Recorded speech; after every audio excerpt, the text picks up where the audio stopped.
ওয়ালা ইউবাদদিলান্নাহুম মিন বাদি খাউফিহিম আমনা। আল্লাহ বলেন, বান্দা তুমি যদি সর্বত্রে আমি আল্লাহর হুকুমটা মানতে পারো, আমি নবীর তরিকা, রাসূলের তরিকা যেটা দিয়েছি সেটা যদি মানতে পারো, আমি আল্লাহ বলে দিলাম ওয়ালা ইউবাদদিলান্নাহুম মিন বাদি খাউফিহিম আমনা, আমি আল্লাহ সব ভয় দূর করে দিয়ে, সব ভয় ভীতি দূর করে দিয়ে নিরাপত্তার চাদর দিয়ে তোমাকে ঢেকে দিব। সুবহানাল্লাহ। একটু বুঝেন, নবীজি যেই সমাজে এসেছিলেন তার নাম ছিল আইয়ামে। যেই সমাজে জীবিত নারীকেও কি করা হতো বলেন, কবর দেওয়া হতো। যেই সমাজে মারামারি তাদের পেশা ছিল, খুন খারাপি তাদের পেশা ছিল, এমনকি বদলা নিতে না পারলে সন্তানের ওই আব্বা মারা যাওয়ার সময় সন্তানকে বলতো, অমুক গোত্রের সাথে বদলা নেওয়া হয়নি, তুমি যদি আমার সন্তান হও তোমরা কি নিও, প্রতিশোধ নিও। এমন সমাজ যেখানে নিরাপত্তা ছিল না, মানুষ ভয় ভীতি নিয়ে বাঁচত, সেই ভয় ভীতি দূর হলো একজনের আইনে। সেটা কার আইন? কারণ নবী মুহাম্মদুর রাসূলুল্লাহ ওই সমাজে আসার পরে কম্প্রোমাইজ করে চলে নাই। কি করেছে?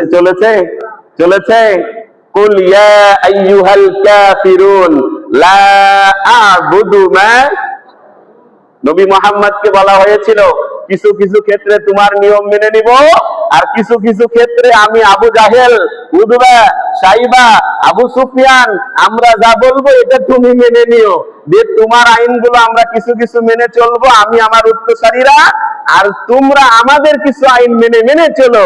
আল্লাহ সূরাতুল কাফিরুন অবতীর্ণ করে বলেছেন লা আ'বুদু মা তা'বুদুন। কি ও কাফের সম্প্রদায়, কুল ইয়া আইয়ুহাল কাফিরুন, হে নবী আপনি বলে দেন কাফের সম্প্রদায়কে লা আ'বুদু মা তা'বুদুন। একটু গ্রামার খেয়াল করবেন, লায়ে টান দিয়ে পড়বেন। লায়ে টান দিলে হয় নেগেটিভ সেন্টেন্স, লায়ে টান না দিয়ে লা আ'বুদু মা তা'বুদুন তাহলে হয় অ্যাফার্মেটিভ সেন্টেন্স, তাহলে একটাকে না আলাদা হয়ে যায়। এবার আসেন, লা আরবিতে লায়ে টান দিলে নেগেটিভ, আর যদি না লায়ে টান না দেন শুধু লা আ'বুদু পড়েন তাহলে হয় অ্যাফার্মেটিভ, এবং সেটা অফ কোর্সের অর্থ প্রদান করে। তাহলে কি আর সঠিক হলো না ভুল হলো? এই জন্য তিলাওয়াত সহি করতে হবে। তিলাওয়াতের উপরে অন্যদিন কথা হবে ইনশাআল্লাহ। তাহলে নবীজিকেও কিন্তু একটা প্রস্তাব দেওয়া হয়েছিল, কিছু কিছু ক্ষেত্রে তোমার আইন আর কিছু কিছু ক্ষেত্রে আমাদের নিয়ম নীতি। আল্লাহ সূরাতুল কাফিরুন অবতীর্ণ করে দিয়ে ক্লিয়ারেন্স দিয়ে দিয়েছেন, তা হতে পারে না। লা আ'বুদু মা তা'বুদুন, নবী মুহাম্মদ বলে দিয়েছেন ও কাফের সম্প্রদায় তোমরা যার ইবাদত করো, আমি নবী মুহাম্মদ এবং আমার উত্তরসূরিরা তার ইবাদত করি। বলেন ইবাদত করি। এই জন্য ইসলামে কোনো কম্প্রোমাইজ নয়, কোনো কম্প্রোমাইজ নেই। হয় আপনি আল্লাহর হুকুম মানেন, নবীর তরিকা মানেন, না হলে আপনি কাফের মুশরিক হয়ে যান। ইসলামে কোনো মুনাফিকের কোনো স্থান নেই। এই জন্যই তো সূরাতুল মুনাফিকুন অবতীর্ণ করে বলেছেন কাফের মুশরিকের চাইতেও বেশি শাস্তি হবে কার? মুনাফিকদের। ইসলামে কোনো মুনাফিকি করা যাবে না, কোনো কম্প্রোমাইজ নেই। মানলে আল্লাহর আইন হুবহু মানেন, নবীর তরিকা হুবহু মানেন, আর না হলে আপনি ক্লিয়ারেন্স দিয়ে দেন আমি মুশরিক, আমি কাফের, আমি ওগুলো মানি না। কিন্তু এখানে কম্প্রোমাইজ করে চলার জন্য প্রস্তাব এসেছিল, আল্লাহ একটা পূর্ণাঙ্গ সূরা নাযিল করে দিয়েছেন। অতএব ইসলামে কোনো কম্প্রোমাইজ নেই। জমিন যার, কি বলেন, আসমান যার, আপনিও যার, আমিও যার, সুস্থতার মালিক যিনি, অসুস্থতা কারণেওয়ালা যিনি, বিপদে ফেলার মালিক যিনি, বিপদ থেকে উদ্ধার করার মালিক যিনি, আইন চলবে কার? সেই আল্লাহর। কি বলেন? আল্লাহ সুবহানাহু ওয়া তাআলা বললেন বান্দা পূর্ণাঙ্গ ভাবে তুমি আমার হুকুম মানো, নবীর তরিকা মানো, জমিনের প্রতিনিধিত্ব তোমাকে দেব। নাম্বার 2, শুধু কাগজ কলমে ইসলাম থাকবে না, আমি ইসলামী হুকুমত প্রতিষ্ঠিত করে দিব। নাম্বার 3, ওয়ালা ইউবাদদিলান্নাহুম মিন বাদি খাউফিহিম আমনা। যেমন কাফের আবু সুফিয়ান, আবু লাহাব, উতবা, সাইবা তাদের আমলে মানুষ ভয় ভীতি নিয়ে বসবাস করত। কিন্তু নবীজি যখন আসলেন, যখন আল্লাহর আইন প্রতিষ্ঠিত করলেন, আপনারা জানেন মক্কার এক প্রান্ত থেকে আরেক প্রান্ত পর্যন্ত একটা রমণী, একটা মহিলা একা একই গিয়েছে, কেউ তাকানোর সাহস, কি বলেন, কেউ তাকানোর সাহস? এটা তো নবীর যুগের কথা গো ভাই। বর্তমানে আফগানিস্তানে দেখেছেন আল্লাহর এক বান্দা ব্যাংক থেকে সাদা পলিথিনে টাকা নিয়ে চলে যাচ্ছে, তার কতগুলো টাকা, কতগুলো ডলার সব দেখা যাচ্ছে, কেউ আক্রমণ করার সাহস? আর আপনার আমার কি অবস্থা দেশের বলেন? বাড়িতে কি বলেন সিন্ধুকে আছে, আপনাকে আমাকে বেঁধে রেখে টাকা শুধু নিয়ে যাচ্ছে না, যাওয়ার সময় আপনার মেয়ে ভালো থাকলে তাকেও ধর্ষণ করছে, আপনার বাড়িয়ালি যদি সুন্দর হয় তাকেও ছাড়ছে না। তাহলে আপনি আমি কোন সমাজে আছি? এই জন্য মানুষের আইনে ইনসাফ হতে পারে না, মানুষের আইনে বৈষম্য দর হবে না।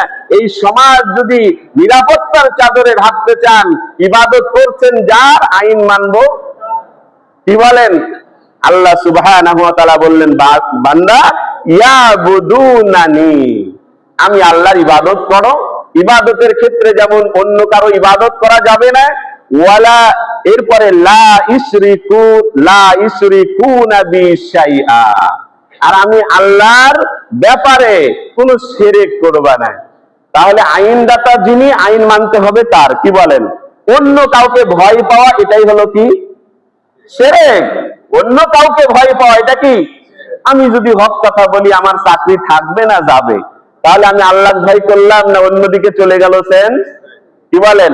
আমি যদি বলি তাহলে আমি খেতে পাবো নাকি আমার রিজিকটা বন্ধ হয়ে যাবে, তাহলে আমি রিজিকের মালিক আল্লাহ ভাবলাম না অন্যদিকে সেন্স কাজ করলো। এই জন্য আল্লাহ বলছেন, বান্দা আমার ইবাদত করো, আর লা ইশরিকুনা বি শাইআ, কোন ক্ষেত্রেই আমি আল্লাহর সাথে কোনো শিরক, আমি আমার আল্লাহর জাতের সাথেও নয়। খেয়াল করবেন আল্লাহর নাম দুই প্রকার, একটা জাতি, একটা সিফাতি। একটা জাতি, একটা সিফাতি। জাতিকে বলা হয় সত্তাগত, সিফাতিকে বলা হয় গুণবাচক, তাই না? আল্লাহর একটা নাম জাতি, সেটা হলো আল্লাহ। কি? আল্লাহ শব্দের পূর্বে জবর বা পেশ থাকলে আল্লাহ শব্দ কি হয়? মুতা হয়, আল্লাহ। আর আল্লাহ শব্দের পূর্বে জের থাকলে আল্লাহ শব্দ বারিক হয়, চিকন হয়, তাই না? বিসমিল্লাহ, তাই না? তো আল্লাহ, তাই না? আর সিফাতি নাম কয়টা? 99টা, তাই না? সহিহ বুখারীর হাদিস, খেয়াল করবেন, ইন্না লিল্লাহি তাআলা 99 ইসমান মান আহসাহা দাখালাল জান্নাহ। নবীজি বলেন, বুখারীর দ্বিতীয় খণ্ডে পাবেন ভলিউমের মধ্যে, হাদিসটি আবু হুরায়রা থেকে বর্ণিত, আমার কোন উম্মত, নবীজি বলেন, আমার কোন উম্মত নর হোক নারী হোক, সে যদি আল্লাহর 99টা নাম মুখস্থ করে, ও আহসাহা, আর যদি সংরক্ষণ রাখে তার কলবের ভিতরে, মানে সব সময় ছুটে জারি রাখে, মুখস্থ রাখে, আল্লাহর পয়গম্বর বলছেন দাখালাল জান্নাহ, সে কোথায় যাবে? বুখারী শরীফের হাদিস। ও আল্লাহর বান্দারা, যেখানে চাকরি করেন, যেখানে আপনার জন্ম, যেই সমাজে আপনি বসবাস করেন, হাজারো মানুষের নাম মুখস্থ, কিন্তু বড় আফসোস, আল্লাহর 99টা নাম আমার মনে হয় জিজ্ঞাসা করলে অনেকে বলতে, একসাথে বলতে। কিন্তু নবীজি কি বললেন? মান আহসাহা, মুখস্থ করলেন, এরপরে সংরক্ষণ রাখলেন, দাখালাল জান্নাহ, আপনার আমার স্থান কি হবে? জান্নাত। তাহলে আমরা কি 99টা নাম মুখস্থ করতে পারি না? হাদিসের রাওয়ায়াতে তিরমিজি শরীফেও এসেছে সিরিয়াল, বুখারীতেও এসেছে সিরিয়াল। আবার আপনি যদি 10 টাকা দিয়ে একটা লাল আম পাড়া কিনেন, ওর শেষেও দেওয়া আছে 99টা নাম, আছে না? তাহলে একটু মুখস্থ করার চেষ্টা করব ইনশাআল্লাহ। তাহলে সর্বত্র যদি আল্লাহর হুকুম মানতে পারি, নবীর তরিকা মানতে পারি, আর যদি আমর বিল মারুফ করতে পারি, নাহি আনিল মুনকার, যদি অসৎ কাজ থেকে বাধা প্রদান করতে পারি, আল্লাহ বলছেন জমিনের প্রতিনিধিত্ব দিবে মুসলিমদেরকে। কাদেরকে? তাদেরকে। আজকে সারা পৃথিবী নেতৃত্ব মুসলিমরা দিচ্ছে না অন্যরা? আমরা দূরে সরে গেছি ভাই, এই জন্য নেতৃত্ব আল্লাহ কেড়ে নিয়েছে। আপনি আপনার মতো করে দাওয়াতি কাজ করেন, আপনি আপনার চোখের সামনে অন্যায় করতে দিবেন না, নিজেও অন্যায় করবেন না, আর অন্যকেও করতে দিবেন না। নিজ নিজ যখন ঠিক হয়ে যাব, তখন তো এই দেশে আর কি বলেন অন্যায় থাকতে পারে না, পারে? বলেন, এই জন্য আমরা যদি হুবহু আল্লাহর হুকুম রসুলের তরিকা মানতে পারি, আল্লাহ বলছেন জমিনের প্রতিনিধিত্ব দেবেন, আর শুধু কাগজ কলমে ইসলাম থাকবে না, বরং এটা প্রতিষ্ঠিত হবে। আর ওই সমাজ থেকে কি দূর হবে? বৈষম্যতা দূর হবে, বেইনসাফি দূর হবে। নাম্বার 3, আমি ওই জাতিকে নিরাপত্তার চাদরে ঘিরে দেব, সেখানে মানুষ আরামাইসে বসবাস করবে, তার প্রাণের কোনো ভয় থাকবে না, তার চিন্তায়ের কোনো ভয় থাকবে না, প্রাণনাশের কোনো ভয় থাকবে না, কাউকে মনে করেন চাঁদা দেওয়া লাগবে না, কাউকে ট্যাক্স ভ্যাট দেওয়া লাগবে না, রাষ্ট্র যা পাবে এতটুকু দিলেই যথেষ্ট, বাকি আর কাউকে দিতে হবে না। কিন্তু আপনি আল্লাহর আইন থেকে সরে গেছেন, রাসূলের তরিকা থেকে সরে গেছেন, চতুর্দিক থেকে আপনাকে ভয় ভীতি আপনাকে ঘিরে রেখেছে। এই জন্য আপনি এখান থেকে বাসায় যেতে পারবেন এতটুকু নিরাপদ না।